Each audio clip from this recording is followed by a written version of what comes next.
just gotta yap. How we usually do that.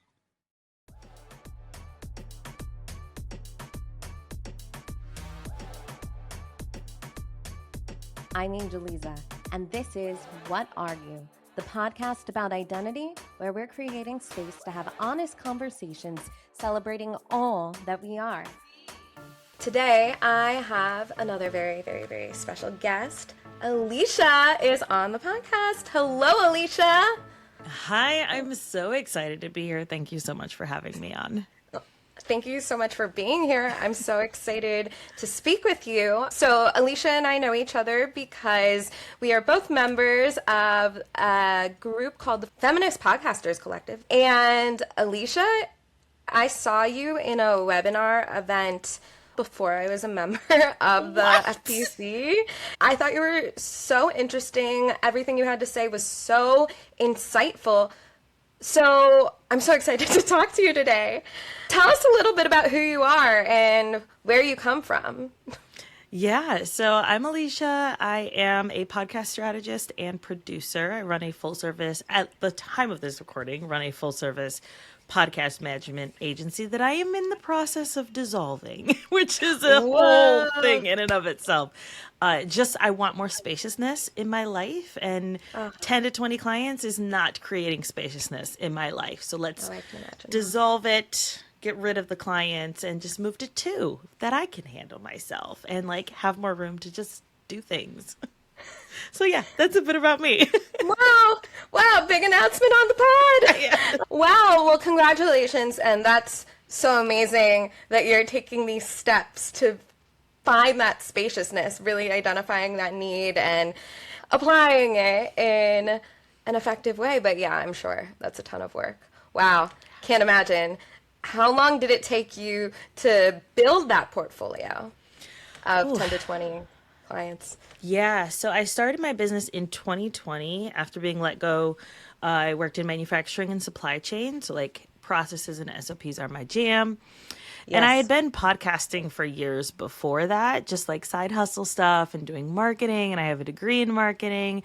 Nice. But I was like, think I could do this for other people. Let's see. And so I reached out to the network that I had kind of acquired over the years between like mommy groups and entrepreneur groups and things like that. And found my first client who's actually with me to this day, which is so strange to me, but I love her to pieces. And so, yeah, that's where it started. And then it kind of just progressed from there. Within a year, I was like, I need help. So I hired my first team member. And then in the second year, I hired my second one. And so they've been with me this whole time. That's incredible. Good for you. I also love SOPs, workflows. Yes. Be still my heart. I could nerd out forever, but that's not the point of this podcast. Alesia, I'm going to ask you the question I ask every guest who comes on this podcast. What are you? This is so hard. Like, as we were talking beforehand, I'm like, this idea of the what are you question, that as someone who can be racially ambiguous, who is Afro-Latina, but, with a range of siblings who are half siblings, where I don't have any actual full siblings. And so like, what are you? And then becoming a mom. What are you? You're a mom. Like, what are you? Oh, your husband's a stay-at-home dad. You're the breadwinner. Like so many identities that we give ourselves. We can definitely dive into all of those things. But primary focus of one that I don't think I get to talk about enough is being aromantic and bisexual while married to a man. I love that. Thank you. Now let's talk about it. Before we get into how that impacts you and your identity within it, let's do some education. Do you mind defining what aromantic is? Yeah, so romantic is a spectrum, right? You have anything from aromantic all the way to hyper isn't the right word, but like if you think on the other end. And then Yeah. in the middle, you have demi-romantic, where you maybe have to get to know somebody to feel romantic feelings for them. Or, people who just love and fall in love, and they can fall in love with anybody. And like, that's the other spectrum. Aromantic, and I think some of the problems maybe when it comes to like defining this between sexuality and romanticism or being aromantic is that it's so individual. Like our sexuality is so extremely individual that there is no like one size fits all to be like, okay, I am bisexual. Everyone knows what that means. But I could also be bisexual and kind of demisexual. Like maybe I need to get to know somebody before I feel sexual attraction to them. So like there's so many different facets to this, and everyone gets to define it for themselves. But how I define it for myself, when it comes to aromantic, I do not feel lovey-dovey feelings towards other people. I love love. I read tons of romance. I love the idea of love, but I do not, and at least as far as I can remember, have not ever felt romantic love. And I always thought that it was like, okay, maybe I'm a little on the tism. And so maybe that has to do with it, where my brain processes feelings just a little differently. And so I don't know if that has anything to do with, I'm not a psychologist. I don't play one on TV, but that's how I define aromanticism. Just not really feeling those romantic feelings, those lovey-dovey feelings towards other people. It's very interesting. Yes, that is. Wow. So what would you define as romantic feelings, I guess? So not necessarily romance and the action, but the feeling itself, the emotion itself. I think, and maybe this is part of like what society shows us on TV, right? Or at least what other people have expressed to me, of when you look at someone and there's that like sigh of happiness of like, that's my person, right? Like I don't exactly feel that. I love my husband and I'm attracted to him, and I would not want to do life with anyone else at all.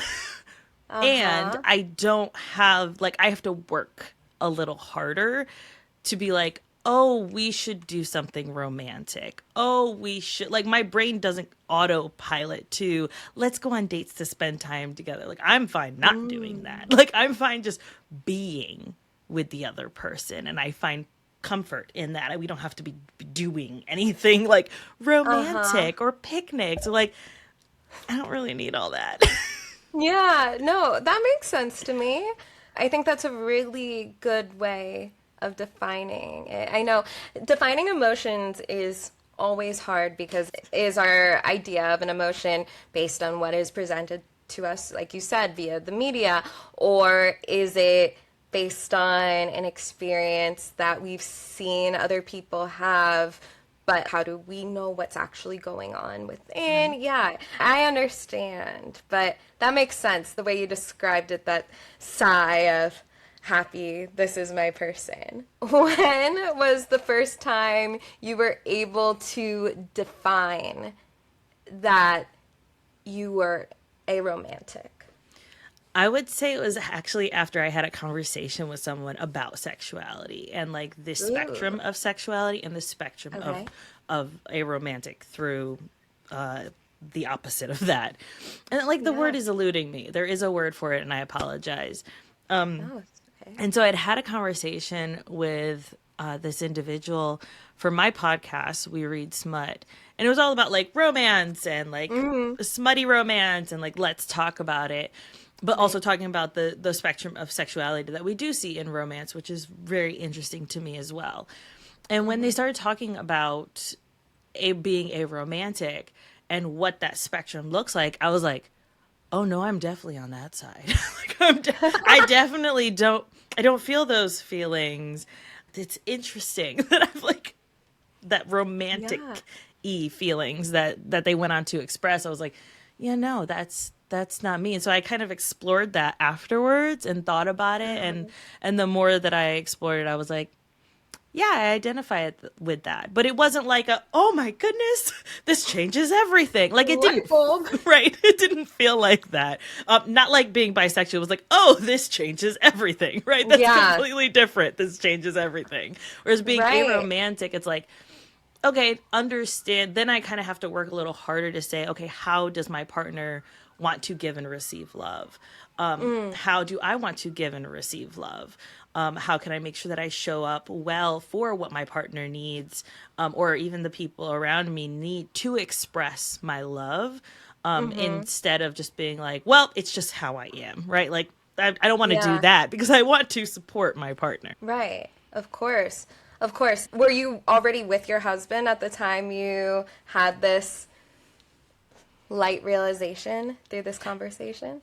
Yes. So we have been married. We're going on 10 years. I had this conversation, I want to say it was end of 2024. So 2 years ago-ish when I had this conversation. And I was like, oh, okay, this makes way more sense. And then I was able to express that to my partner of like, I think this is how I'm feeling. And I think this is where I am on the spectrum. It was kind of like a one-off conversation where it wasn't like, oh, we have to keep talking about it or I have to keep working on it. It was like, interesting. All right, moving on. Yeah. No, that makes sense. I had these feelings of, I don't know if this is a word, but I'm going to say it. Had these feelings of aromanticism impacted your relationship or maybe previous relationships in any way, positively or negatively?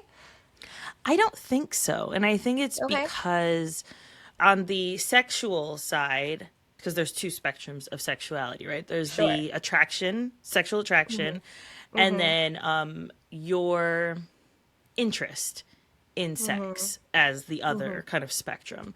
And so there's asexual through the hyper's not the word. Hypersexual. Hypersexual. Very sexual. Right? Yeah. And I would say like teens, early 20s, I was on the hyper, right? Ooh, and so romance was never like the thing I wanted or needed. I wanted that physical intimacy.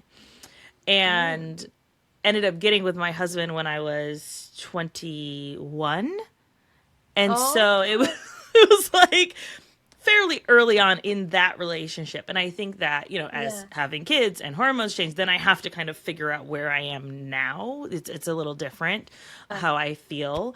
But yeah, it never really impacted the romance side. It didn't really impact things. And like he would plan dates and I'd be like, sure, let's go. But I didn't need like big gazebo moments. I'm perfectly happy just not being out with anybody. Yeah. That's interesting. I'm similar in that I don't need any stuff, you know? I don't need those big gazebo moments, but I do like them and I do appreciate them when they happen, but it's not what I need. But I've always just attributed that to just being like, I just need you, the person, my partner. So is the difference between the way you perceive those big gazebo moments and the way I do is that you don't want them or you don't care? I don't care for any of it.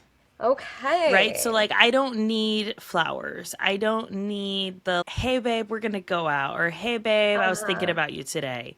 My brain is so, like, hyper-focused on what I'm doing in the moment that I'm just like, okay, I need to rewire for a second. So, like, usually it'll take me a couple seconds to, like, respond when my husband says something that's like, hey, that's not sexual, right? Like, if I know when it's sexual, I'm like, okay, I see what you're doing here. Give me a second. Like, I need like 5 minutes, right? Like, but if it's just like romancy, I have to be like, almost fix my face, which is where I'm like thinking maybe the tism has a little bit to do with that. I mean, I'm not a psychologist. Right. I don't know. But it takes me a minute to be like, okay, we got this. Wow. Thanks. Now, you said earlier, just in terms of the sexual spectrum, you did find that you were more on the hyper physical end. Does this feed into your aromanticism at all? Do you like public displays of affection, PDA, or are you like, no, that's not for me? How does that work? Yeah, that's interesting. So I don't mind PDA to an extent, right? Okay. When I lived in New York City, I was dating this Calvin Klein underwear model. Oh my God. What? What a flex. Right? Oh my God. He was Dominican and he was beautiful. I was dating him and we were in the subway and I was like getting a little snuggly and he just looked at me like, the fuck, what are you doing? And so that was a big moment in my brain of like, oh, not everyone likes public displays. And so since that moment, I was kind of like, I don't know, just one of those things that defined it in my young adulthood. Yeah. Like since then, I felt a little uncomfortable initiating public displays of affection because I'm not sure how it's going to be responded to. Now I know my husband, he will be happy with any displays of affection. And so I have to like mentally, okay, we're going to show some displays of affection today, right? But maybe, I don't mind them at all. Okay. I think it's fine. I mean, don't like put your tongue in my mouth in public. But I like a little bit of like sneaking around, like with my husband, like, okay, we're gonna go in the car, maybe do some stuff, right? Like that kind of, I like the semi-public sexual stuff. But other than that, it's like, meh, take it or leave it. Interesting. Yeah. Okay, wow. That is so fascinating.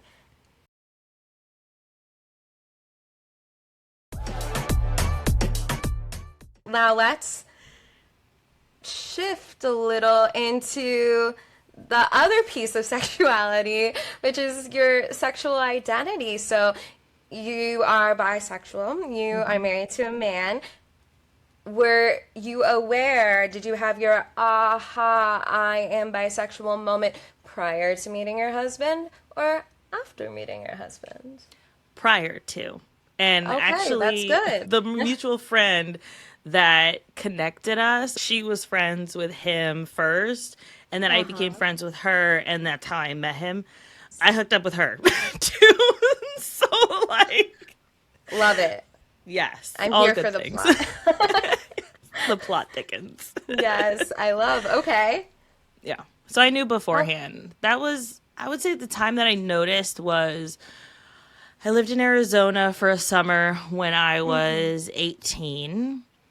And I worked at Sears. Do they even have Sears anymore? I don't know. I just got my engagement photos taken at a JCPenney the other day.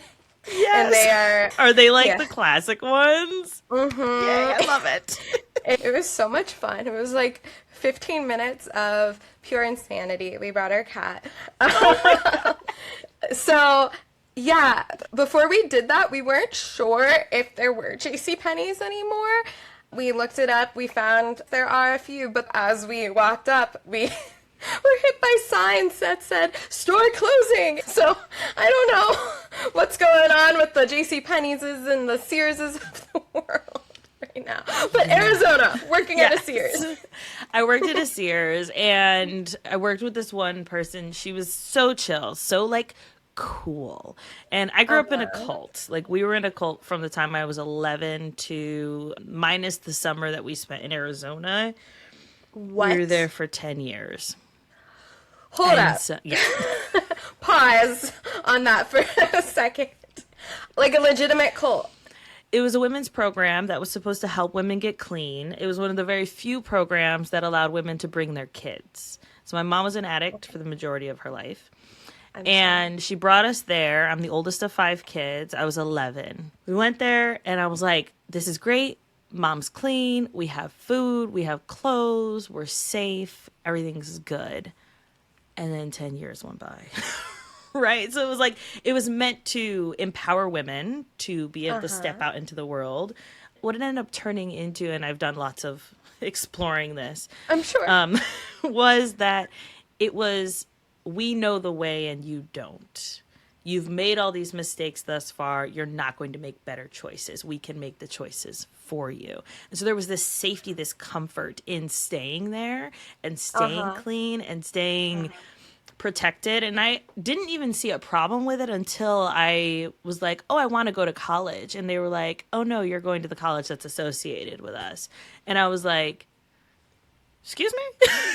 What? Oh and so God. I did go to that college, and then we spent one summer in Arizona with some relatives, and then I went back to the college, did my internship in New York City, which is when I was dating the underwear model, even though I probably wasn't supposed to be, because it was a Bible college, and then left there after they found out that I'd been hooking up with the underwear model. And so wow. Oh It's a my gosh. Okay, so you were in this cult. When you were in this cult, were you going to in-person school or like homeschool? We were homeschooled through the program. It was maybe 150 people max at a time. I mean, they had a kitchen, they had housing, like you lived there, you slept there, you ate there, you went to church there. We went to church 3 times on Sunday and then again on Tuesday. 3 times on Sunday? Yes. Every Sunday? Yes. We did morning, afternoon, and evening services. Oh my gosh. We did all-night prayer services multiple times a year. And then we also did church Tuesday night, Thursday night. Youth services were Friday night. Wait. Yeah. What religion was this? Fundamentalist Christian. Okay. Is this like the Jesus Speaking or whatever that movie is, that documentary? Where so. everyone speaks in tongues and Oh, there's definitely that. Oh, Jesus Camp. Probably was. But I haven't seen it, that documentary. But So the cult, when you were there, it sounds like, and correct me if I'm wrong, it sounds like you lived on a compound of sorts. Okay. Did you ever leave? we weren't allowed to. Okay. Like, it was like, oh, you know, maybe Friday night for youth service, we go to the mall and we hand out flyers or little, so fun for teens to be embarrassed. It was all about, like, being of the world, but not part of it. Like, there was a lot of that language. But yeah, we didn't leave much at all. Anything I wanted to learn, I had to teach myself. So, like, they had a Mavis Beacon program, and I learned to type. Mavis Beacon, low-key lit. Like, I loved her. Okay, so you were in the cult. You got essentially kicked out of psych cult. You were working at Sears. Is that while you were still in the cult or after? I was still in the cult at that point. Okay. I got kicked out of Bible college. And this is New York Bible College? Yes. Well, it's based in Pennsylvania, but I did my internship. Like, your third year is when you do an internship at one of their affiliated churches. And I worked at a mega church in New York City in their accounting department. And before I got kicked out, in between my first and second year at Bible college, my mom left the camp for the summer and then went back. Okay. Because she wasn't empowered to actually do well, right? So, like, all of this kind of ties to, like, that concept. Okay. So went there, met this really cool chick, got my first tattoo. It was a secret. Was like, I'm living it up. This is awesome. Wow. And my cousin, who is a flaming lesbian, was also there with us that summer. And so this kind of opened my eyes, like, I can love whoever the hell I want to love, and I can be attracted to women. And I like guys, they're pretty cool and stuff, but, like, girls are also super hot. Like, this is great. And so that was kind of like my aha moment. And then once we went back to the camp, I ended up staying in touch with that cousin. So, like, anytime we'd go up to Syracuse to visit family, because that's where I was born, she'd be like, we're going to the gay bar, let's go, right? So, like, then I was, like, exposed to even more from there. That summer was my starting point of, oh, women are hot too. Cool. Wow. Okay. And so how did that attraction continue to play out, I guess, up to marrying your now husband, and then how does that continue to manifest itself in your life? I would say up to that point, it was kind of just exploring my sexuality. Again, being, like, hypersexual, just, like, I don't need that romantic feelings to want to have sex with someone. So I'm not demisexual, but, like, let's go. Sure, I just met you. This was, like, online dating 2010, right? Like unsafe. Ooh. So like kind of just exploring things that way, having some friends who were very fluid in their sexuality or their sexual attraction, I should say. And then ended up meeting my now husband, Chris. And then from there, I think what happened is I stopped calling myself bisexual because I was married to a man. So it was almost like I couldn't claim, and I'm using quotes here, I couldn't claim that identity, which I think that a lot of bisexual people who are married to the opposite sex or in heterosexual relationships feel like they can't claim. And so I would say in the last few years, I've had to kind of reclaim that identity to say, like, just because I'm married to a man does not change my sexual attraction at all. Right. And like I've told him blatantly, you die, I am not marrying another man. It's going to be a woman next time. And he's like, I know. Fair. I agree. I wouldn't be with a man either. But like he knew that I was bisexual. We're the couple that's like, did you see that chick's ass? Mm-hmm. Yep, I saw it. Right? Like that's us. Wow. I love that for you. Yes. Like, but yeah, it was just something that I think in reading bi for bi, like where it was a heterosexual couple, the female main character is bisexual, the male main character is bisexual, and they're very open about that in the book. But then seeing the almost erasure that happens when people are in heterosexual relationships was really interesting to me and kind of made me be like, well, screw you guys. I'm going to claim it even more now. Haha, I take that. So that's kind of how it evolved. That's interesting, too, that you said that in the past several years, you've started to reclaim it. I have some friends who are married to men or are in long-term secure relationships with men who in the past several years have come out as bisexual and or have come out as non-binary or have come out as an undefined queer. Like, I'm not fully straight, but I am so in love with my husband and I am happy with my husband and in this relationship with men. Why do you think that that happens more when women get into these long-term heterosexual relationships more than getting into a long-term homosexual relationship? By that same token, if you ended up marrying a woman, why wouldn't you see someone then calling them lesbian versus bi? Oh, you must not be bi, you must be lesbian. Right. I don't know. I think that what's interesting is that, well, one, when you're in a long-term relationship with somebody, at least from what I've noticed in maybe people who have come out as queer after being in long-term relationships, because I've definitely seen the same thing, is that I noticed that when they say they're coming out as bi now, there's so much security in who they are that I think a long-term relationship, no matter which side, can really lend itself to. I have also seen pretty prominent queer lesbian couples on social media where they're very open about one of them being bisexual. And then the comments that they get in that is like, yeah, but you're with a woman, so it doesn't count, quote unquote. Right. Or very similar to being bisexual in a heterosexual relationship. Oh, well, you're with a guy, so it, quote, doesn't count. Yeah. And I think that's what I don't like about the kind of discussion and the way that it goes.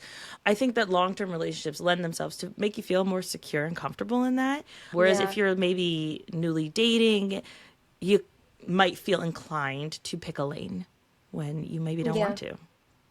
Right.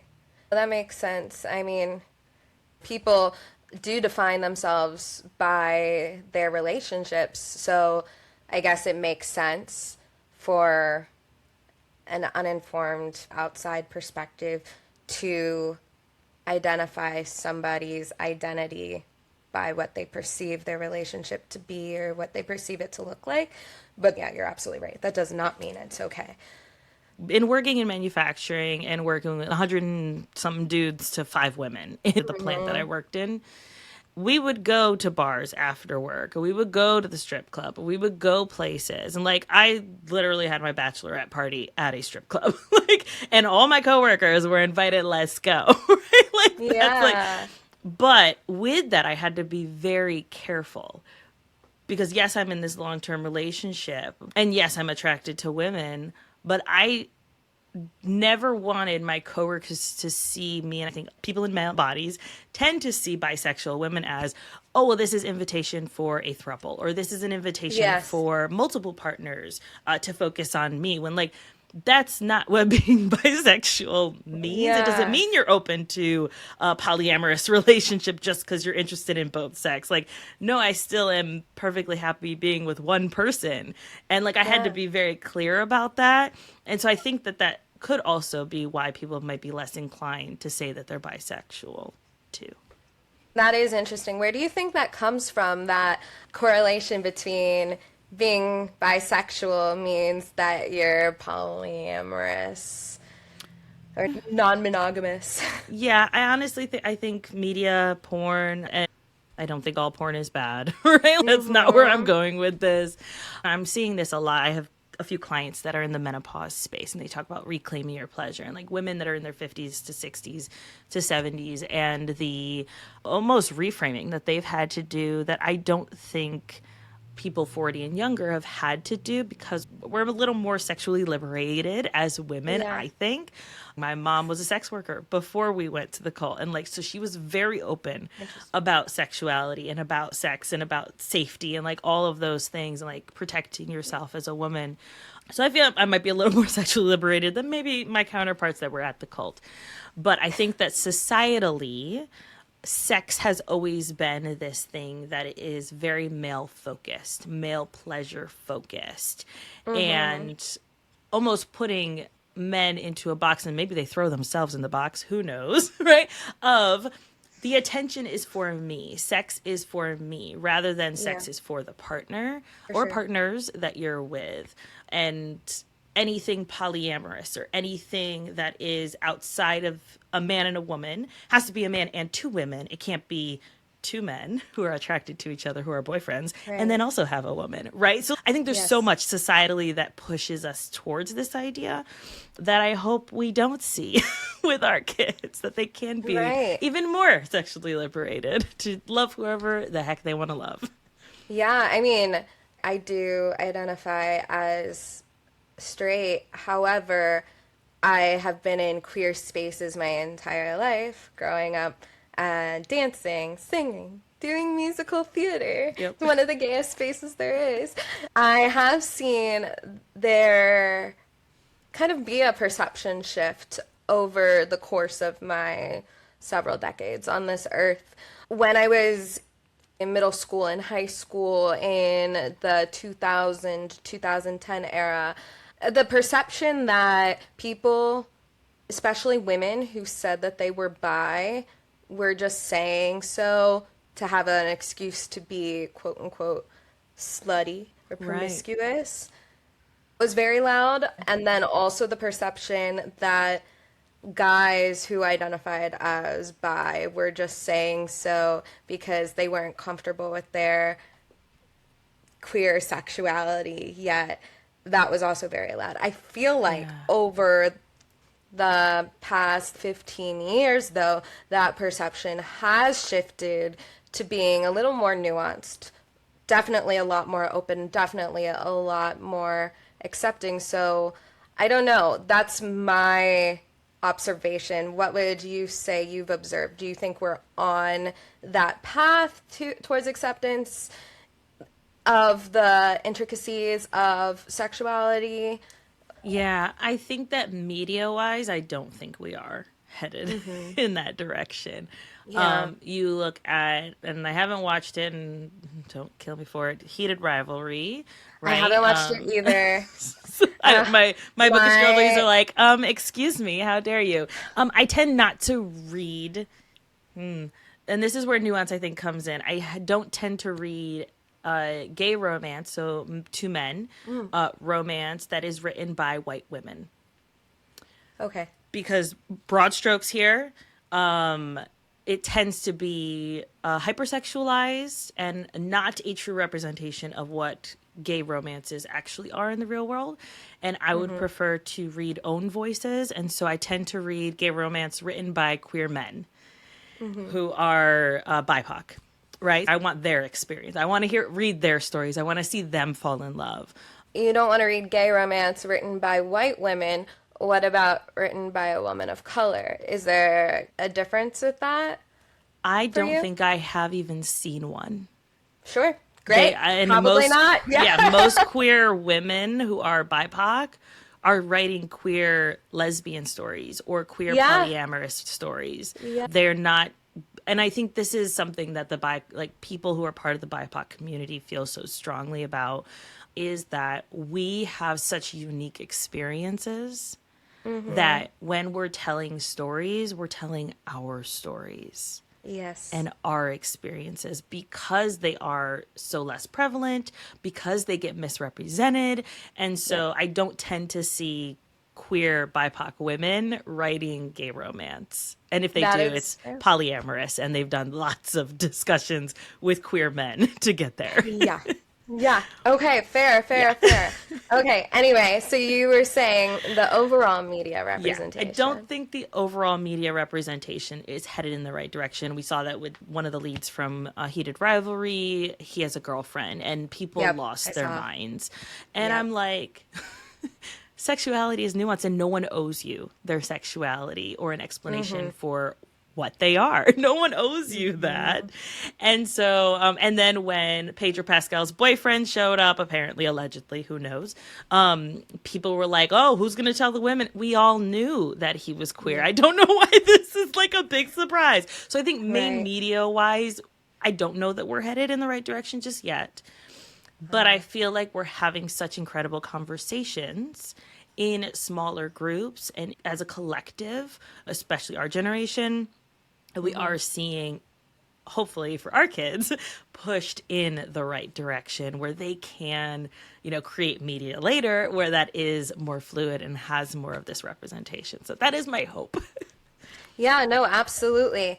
What do you think it will take to progress the narrative that we would like to see, this open, this accepting narrative in the media? Does it take these stories being told with more nuance, with more care on a broad stage, a la Heated Rivalry, but not Heated Rivalry? I agree with you. Celebrities don't owe us anything. However, celebrities do have some social capital, and we as consumers of media often have such a strong parasocial relationship with those celebrities that with that parasocial relationship combined with that social capital, combined with just being highly influential figures, what a person of influence, a celebrity, says or does can make a difference in the narrative, how it is continued to be progressed. Yeah. So I think with that, and again, I feel like there's nuance to this, right? Yeah. Because it's all nuance. while celebrities they have space, right? Like there's no and or buts about it. They have space to move progressive ideas forward. The people who are in power and where the money is always going to push their ideas forward.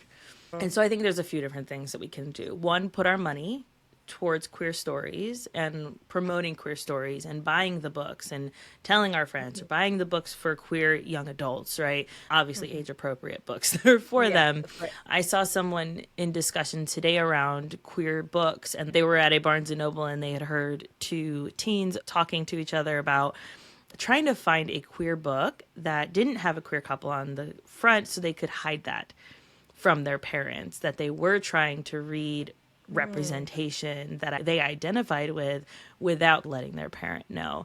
Some of the comments were like, oh my God, yes, I totally would like download stories and then delete the covers just so my parents didn't know I was reading them.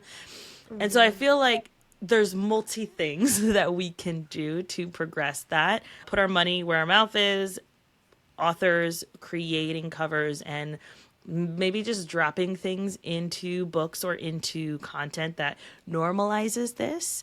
The majority of people, I truly believe, are some fluid sexuality in some way, whether that's they have to be romantically interested in someone before they have sex, all the way through to maybe not being interested in sex at all. Like, I think it was Keke Palmer just came out as asexual recently. That stuff helps, right? Like, all these different things are moving us forward. But I do think on a political level, we also need reform there. And I think that as long as the older generation is kind of controlling things, I don't think we're going to see change, at least at that level. But I think there are things we can still do to push it forward. Sure. But I have a lot of hope, honestly, for our kids, especially millennials who have kids. I agree. I think millennials, more than any other generation that has come before, have so many more resources, what with the internet and social media and everything that comes with it, good and bad, but everything that comes with it, and so much more, hopefully, media literacy and just in general internet and technological literacy to build the skill set and develop the skill set to have these conversations, to push these important narratives with our kids, our next generation. I do want to do a little loop-de-doo back to the top where you said you have 5 siblings, or you're one of 5? I'm the oldest of 5. Oldest of 5. Love. And they're all half siblings? Yes. Oh, wow. Yeah. Were you raised with your younger siblings? Yes, we were all raised together. My mom was Italian and Puerto Rican and was very, like, we never said we were half siblings. It was never like, you better shut your mouth. That's your brother. That's your sister. Like, it was never like that. I have always referred to my older siblings as my siblings, but for the sake of nuance, I am saying my half brother, my half sister. But anyway, keep going. Right. Yes.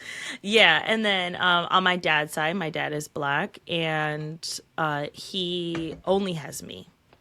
And so that was really interesting. And my mom had me when she was like 16. So that's a whole other journey. Yeah. Not great. But so she had me, and then my younger brother is 2 years younger than me. Okay. And then he has his own dad, and I believe he has siblings other than us. And then the bottom 3, my sister, I have one sister, and then the other 2 boys are from the same dad.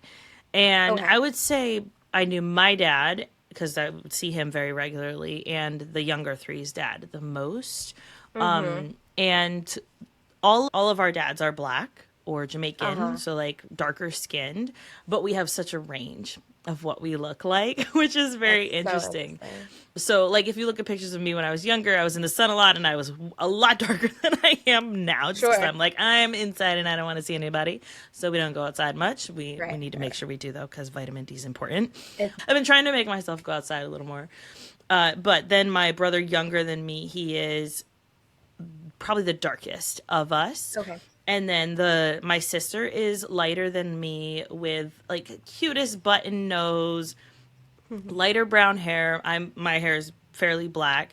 And then the brother under her is blonde, curly hair, like your complexion. Yeah, like, oh my gosh. Yes, but then looking at the brother under her and then the baby brother, both full siblings, which is very interesting. He's blonde hair, like blondes in the sun, very curly hair, very white. And then his younger full brother is darker than I, like very dark, dark brown hair, like definitely skews black, which is just so interesting, which I think happens when you're mixed, right? You're going to have some variety. Sometimes you run out of toner, as they say, right? I don't know, because like I was the first. I don't think anybody was expecting those little blonde haired. At the time, I had blue eyes until I was like 5 or 6. But blonde hair, blue eyed, little pale as can be thing to come out when I was born. But yeah, no, that's so interesting. I'm so fascinated by mixes. I was actually talking to a friend yesterday about the intricacies of my family's mixes with different hair color, skin color, eye color between my younger siblings and I. And she's like, how does that happen? And I'm like, I have no idea. Genes. Genetics are weird. Right. Genetics are so interesting. How has that impacted your shared experiences in the world with your siblings, both growing up, and then also your individual experiences in the world, as you guys are all, I assume, adults now, living your own real lives? Yeah, what I think is interesting is I've always identified as mixed, right? Like I've never identified as a Black woman because I'm not fully, where I do know mixed women who are a lot darker than I am who do identify as Black women, where I think there's, again, nuance to that conversation. It's very complicated because so I do both. I identify as Black. I identify as mixed. I identify as biracial. I identify as white. Yes. I usually just say Afro-Latina and like keep it simple. You got a word. Right. People are usually like, oh, okay, got it. Right. Like they can kind of pinpoint it in their head. Which also doesn't help when you're like maybe applying for jobs or you have to fill out your identity in things. I usually just decline to answer because it says 2 or more races, but not Hispanic. And I'm like, you literally left my entire identity out of here because I'm a lot of these things, and definitely 2 or more races and Hispanic. So like, I don't know what you want from me. We're going to decline to answer this one. And so understanding that about myself and my identity, and then understanding the very different experiences of visiting my Black side of my family and then visiting the Puerto Rican side of my family, and just how very different those family dynamics were. It was like both my parents have passed at this point. And so like seeing my mom's funeral and like how the family reacted to that, seeing my dad's funeral and how the family reacted to that, right? Like it's just, there's so much different that I kind of have to not cherry pick, but kind of see what sits right and feels right for how I want to show up in the world moving forward, while also understanding that my siblings who are darker than me are going to be treated differently. Right. And so like that was something that I always had to kind of come to terms with of, okay, my younger brothers who are darker are going to get different treatment than my younger brother who's white and blonde hair. Right. And so like understanding that at a very young age was also interesting, and always getting that question of like, what are you? And then now being married to a Italian-Irish man who's very white, right? Yep. And then seeing our kiddos where like one has very straight, thick hair. So he kind of got like the nice thick hair from me, but then the straight hair from his dad. And then the other one who has a little bit thinner, but like very curly hair. Right. And like just seeing how they are very different. They look very similar. So that they have the same dad. But like their complexions are slightly different too, in that the older one, he gets a lot darker in the summer than the younger one does, even though they're outside the same amount of time. So yeah, it's interesting. I've noticed that I haven't had to necessarily have as many conversations with my kiddos because they are white passing. And they will probably always identify as white, and that like there's nothing wrong with that. That's just they are white, right? Like it's their grandpa who's Black, and like that's kind of filtered through at this point. I think that's like a Haley Steinfeld sort of mix. Right, exactly.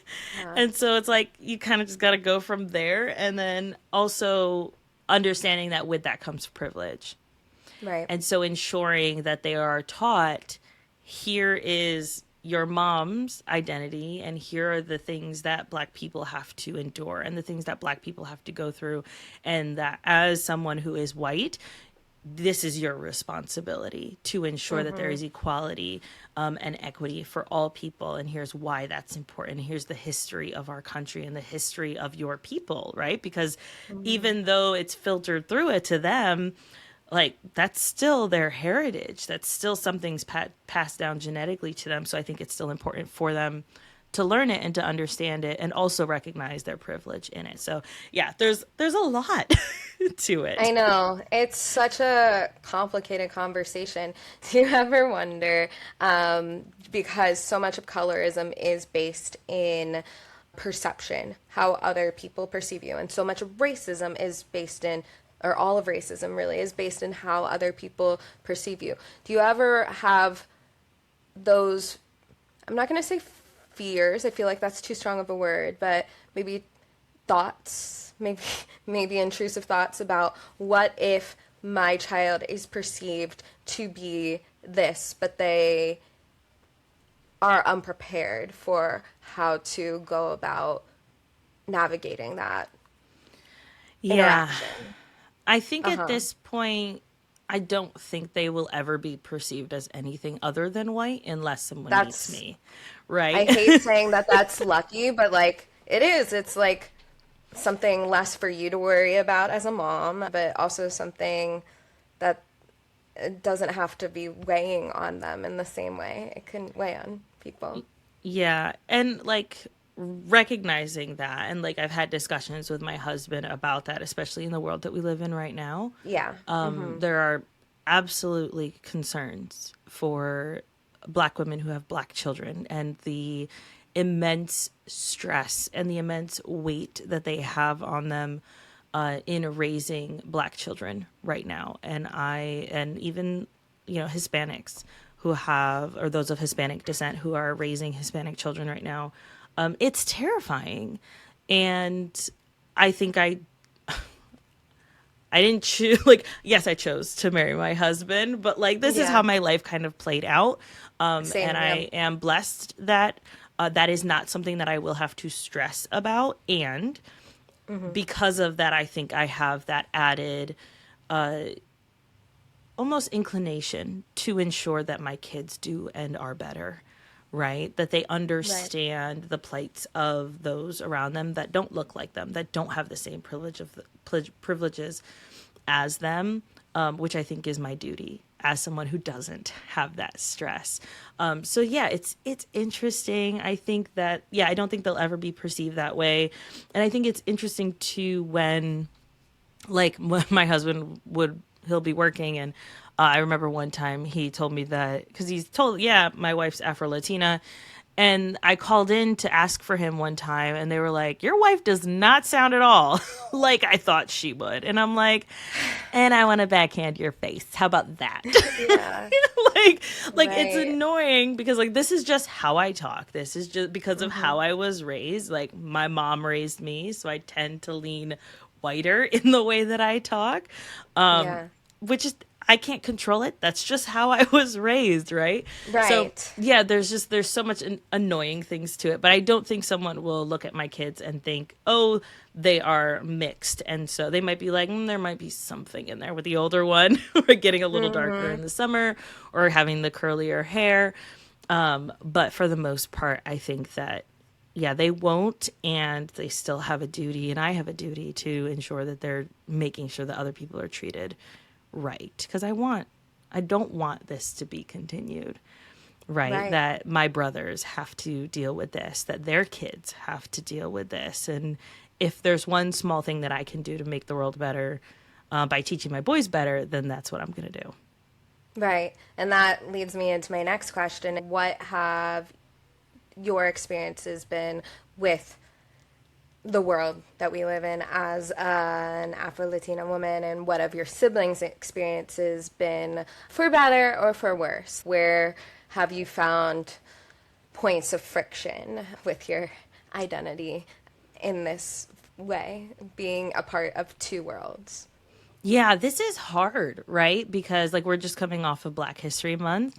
And part of me feels I also have, like, my dad's Black. He's as Black as they come. Like I want to be included in the Black creators. I want to be included in that part of my heritage, while also understanding that because I am lighter, I don't need to always take up space that could be used for someone who is Black, or blacker presenting than myself. And then also during Latinx History Month, like, I'm half Hispanic, half Puerto Rican. I don't speak a lick of Spanish because it was always like so funny. It is. And like, so I put that I'm Afro-Latina, like on my bookish account, I'll put that I'm Afro-Latina, and I'll have the Puerto Rican flag there to like show that representation. And I want to embrace it more. And so that's something I've kind of been exploring, of like, what does it mean to be Puerto Rican myself, right? And what does that feel like? And then also understanding that in the world that we live in right now, I have to also be careful, right? When I'm going places by myself with my kids, that if I have the option to bring my husband along with me for white safety, then sometimes I have to do that. Which sucks. And I hate that, right? Like, I had a friend, she was like, oh, you should go to Charlotte. They're having this festival thing. And I was like, ICE is in Charlotte. I'm not going to Charlotte without my white husband. Right. And it's also my reality at this point, right? Which is really annoying. And then for my brothers who are darker at this point, from what I understand, the one right under me, he is in the military, so I think he's fine. I'm not too worried about him, honestly. He's in the Air Force. And then the youngest one, he's a roofer.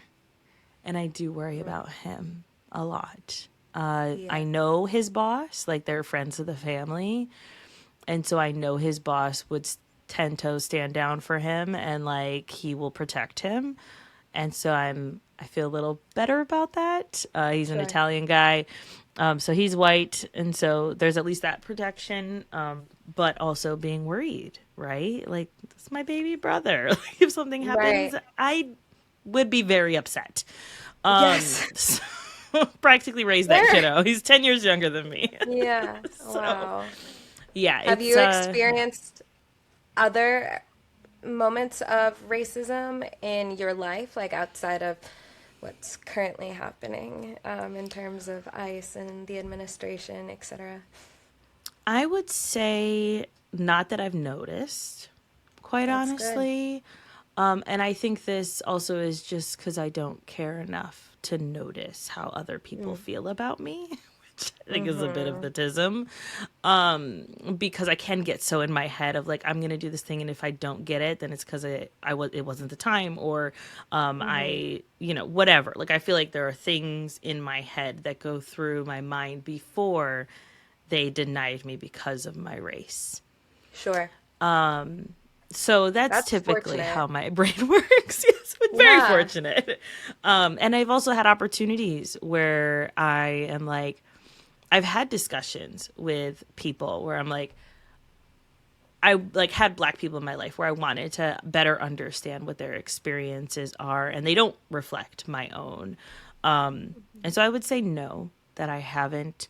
But I've also been very secluded for a lot of my you were life. In a cult. No, that's so fortunate, and I'm happy for you, and I love that for you. But I also feel bad that you were in a cult like that. Right. Kind of sucks. But I guess that's also a huge part of why you are who you are today. So it's just your story at this point. Do you look at it with any resentment or regret, or do you just accept it into being a part of the plot? I accept it mostly. I think that what I when I left, like was fully out, I was like, I'm just living life. I'm going to my job. I'm going home. I'm going to the bar. I'm going to hang out with my friends. I'm going to go see some movies. Like I was just living my life, right? And then when I became a parent, I had severe postpartum depression and did a lot of inner work about the kind of parent that I wanted to be, about the kind of mom that I wanted to be, especially being the oldest to a mom who was an addict. And having to pretty much raise my younger siblings because of her addiction. And kind of exploring a lot of that. And I realized fairly quickly that there were things that I had to unlearn. And there were ideas like, I remember the first time that a friend was like, hey, do you want to go to yoga with me? And I was like, yoga's satanic. And I was like, whoa, whose thought is that? Whose thought is that? Like, do I know? Like, I had to approach so much with curiosity of like, I don't know if yoga is satanic. Let's explore that a little bit, whether going to yoga or doing research or understanding it a little better. And so I approach a lot of things with a lot of curiosity, especially earlier in my becoming a parent. A lot of that time, just especially because I was going through so much postpartum depression and was like, why am I alive? Do I need to be alive?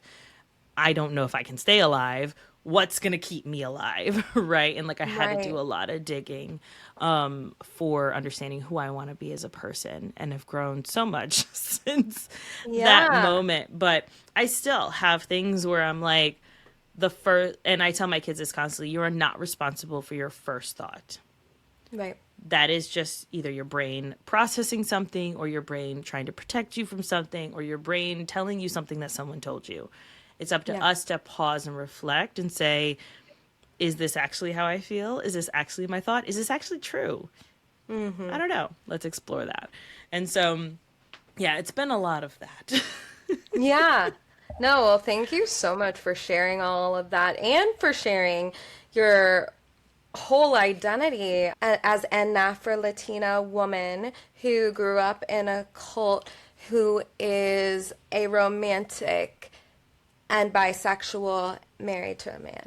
Yes. Wow, what an So identity. much. I love it.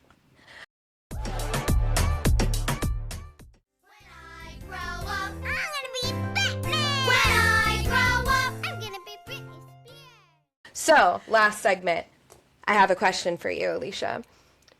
When you were a kid, what did you want to be when you grew up? A pediatrician. Wow, why? That's so noble. I know. Wow, tell me more. Man, honestly, I think it's this oldest daughter syndrome, quite frankly, of like, I have to protect everybody, and I have to take care of everybody, and I have to make sure everybody is doing great. And I had a really cool pediatrician. Like I remember the pediatrician we went to when I was younger. It was super cool. We'd get stickers and candy afterwards, right? So like, awesome life. Love that. And so that was kind of like my thing. And that's what I wanted to be. Oh, that's so sweet. Wow, I love that. And you know what's so interesting? We have had so many oldest daughters on this podcast that have brought stories and related them back to, well, it might be because I was an oldest daughter. That's so interesting, as in raised as oldest daughter myself. Then everybody wants to take care of people, which I don't know if that's oldest daughter syndrome, but maybe oldest daughter solution.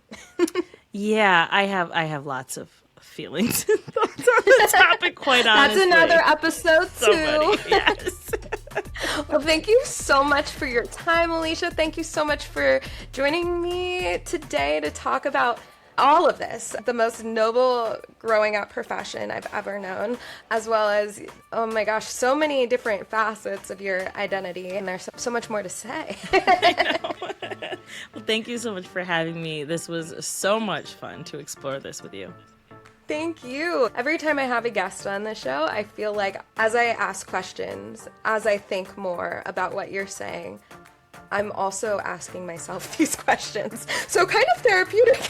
It's the beauty of podcasting.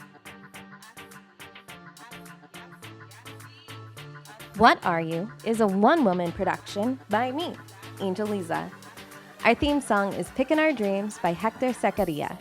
If you enjoyed today's episode, please follow us on Instagram at whatareyu_pod and subscribe wherever you get your podcasts. Questions? Want to be on the show?